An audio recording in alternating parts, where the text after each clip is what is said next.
Hi guys, and welcome back to Earworm Ministries. We're doing an additional video today with a specific purpose. We're the same people that's been Sorry, doing it. My name's Matt. My name is Sherry. Sorry, I just had to give him a hard time, guys.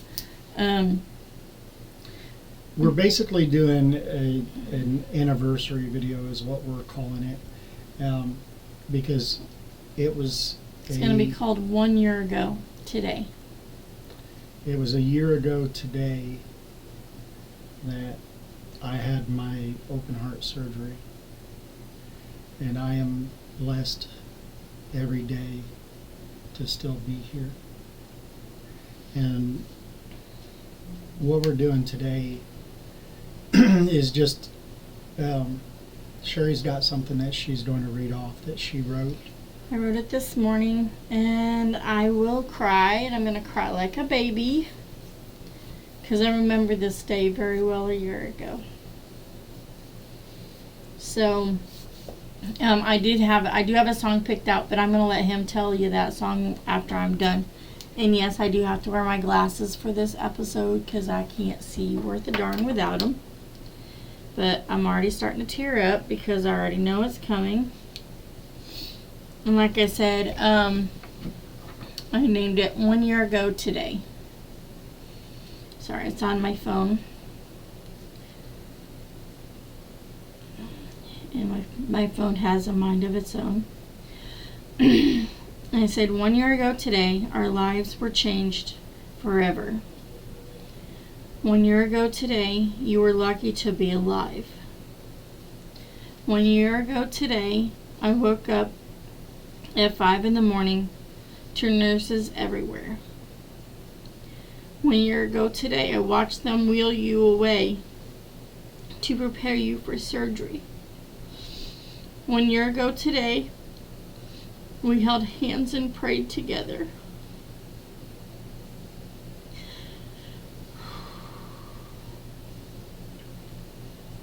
Sorry, guys. 1 year ago today, I kissed you, not knowing if it was the last.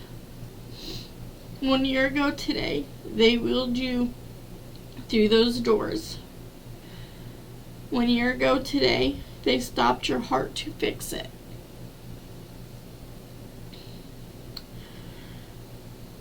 1 year ago today, I stood alone in a waiting room crying for you. 1 year ago today, I walked into ICU as machines breathed for you. 1 year ago today, God saved you.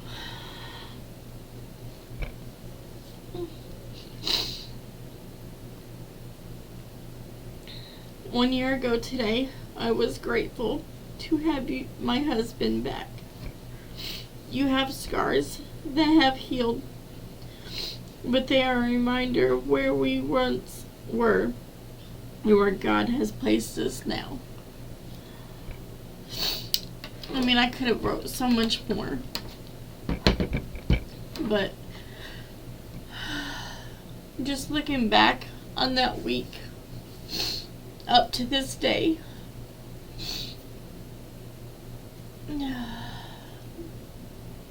So many things that that God put in our path that we right down to the doctor that did his surgery.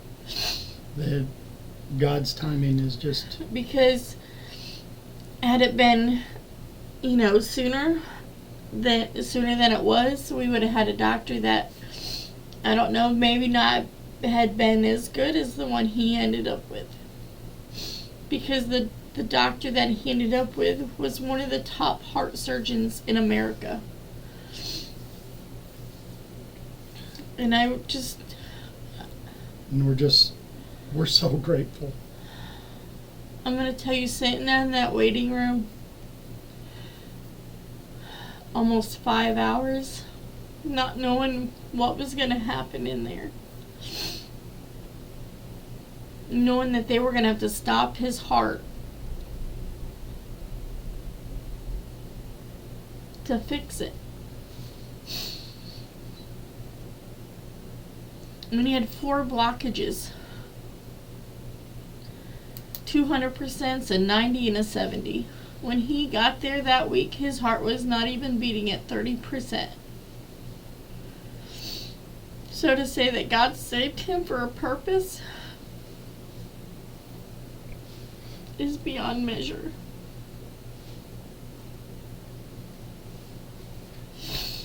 And if this is the purpose he has for us to help spread the word of God, then we're going to do it. I mean, this is something, I mean, I really haven't really, since we made it through, I didn't stop and look back and realize how hard it was. And I'm going to be honest, I really didn't let myself break down. His surgery was on a Friday. And he spent 3 days in ICU. And the second day he was in there, which would have been Saturday, was the first time that whole entire week I let myself break down. And I literally sat in the house by myself with my dogs and my cat, and I just broke. Because I knew I didn't want to do it in front of him, because that would have made it harder on him.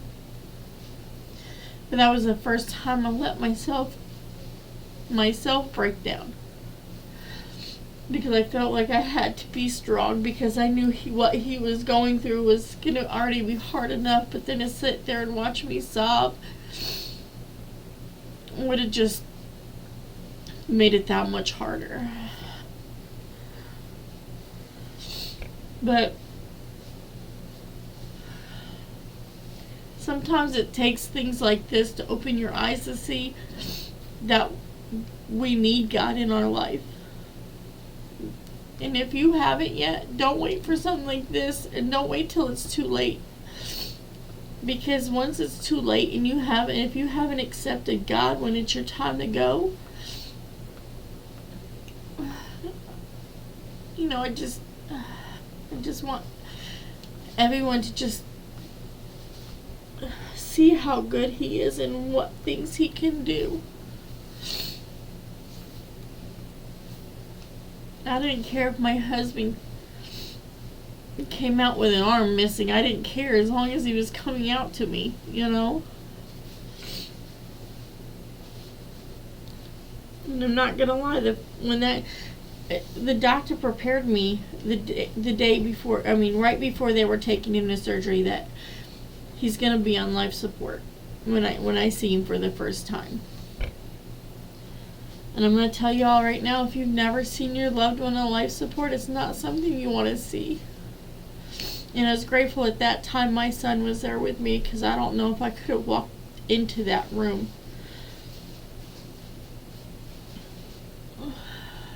Because it was hard.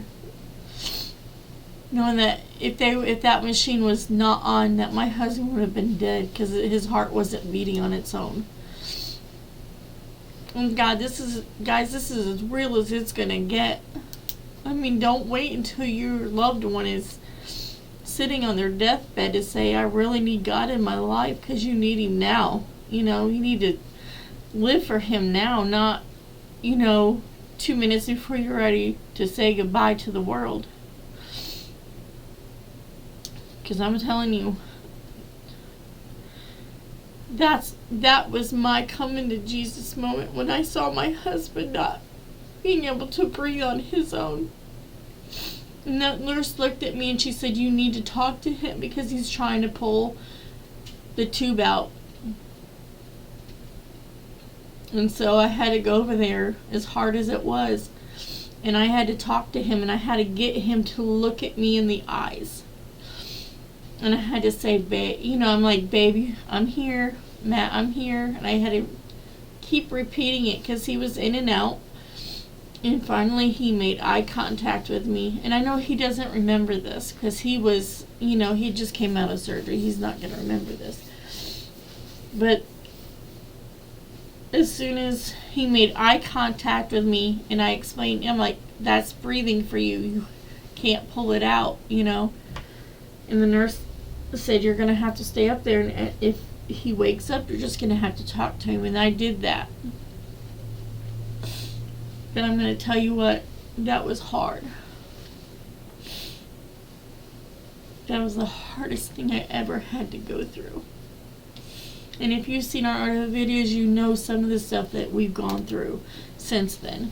But that was the hardest thing I ever went to. And if this is my testimony to someone out there that hasn't accepted God yet, don't wait. Don't wait.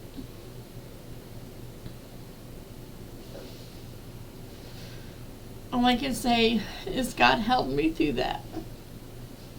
Because I don't know how I would have done it without Him.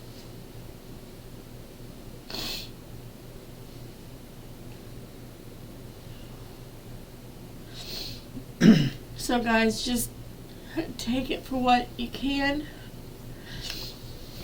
Don't take it for granted, though. Yeah, don't take today for granted, because tomorrow is not a promise. And it sucked when I had to leave that hospital, because while he was in ICU, I couldn't stay with him. And there was a couple days I just wanted to go to work and I wanted to drink. But I didn't. I just went home and I read my Bible. Because it was the only thing keeping me up. And just, you know, I just can't say it enough, guys. I just can't say it enough.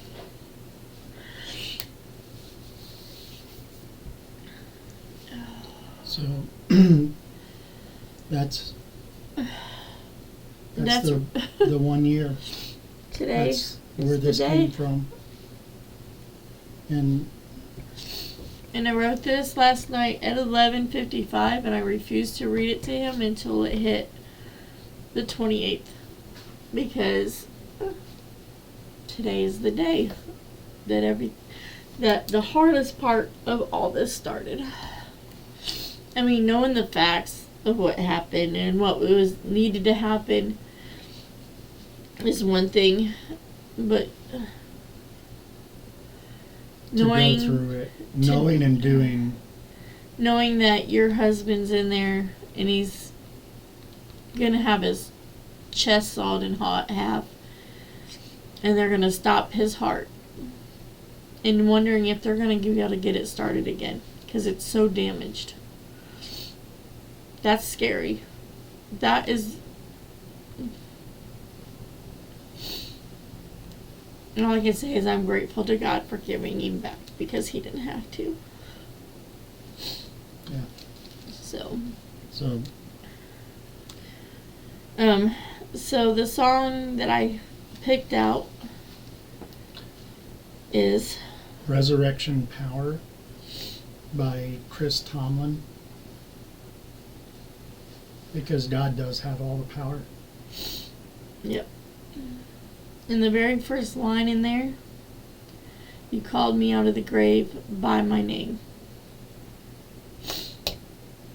And that's where he would have been had we not turned our life. Yeah. Because God has to have his purpose for this man, because how do you keep living with your heart that bad?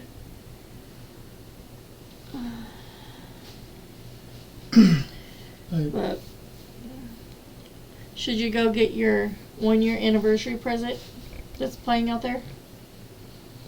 I wasn't going to worry about it, but Well, we got to show you our his 1 year anniversary present for his coming back to me moment. But, and guys, I'm just gonna say this, you know, it's definitely worth coming to God. All right, and to introduce you to Miss Hazel Grace. Now look at the camera, pretty girl. Right there. This is our Hazel Grace. We just got her today. She will be 8 weeks tomorrow. And her loves her mama, but her loves snuggling with her daddy in bed. She's looking at me like, what are you doing, Mom? But anyway, guys, I kind of wanted a little bit of gentle ending to this, because I know I was really emotional, and I can preach it when it comes to it, but just don't wait. Go to God. I mean, He does everything. So you don't have to celebrate days like this that, you're grateful your husband made it through his surgery. So, but it's our 1 year anniversary present. But you guys know the drill. Like, share, subscribe. And my spew prayers. Pray, pray, pray. Can't say it enough. Our country really needs it right now. Read your Bibles and find a church, because you won't be sorry. We love you guys, and we just want the best for you all. And if this message reaches one person that needs it, talk to them. That's all you can do is talk to them. But we love you guys. Thank you. Take care, and God bless.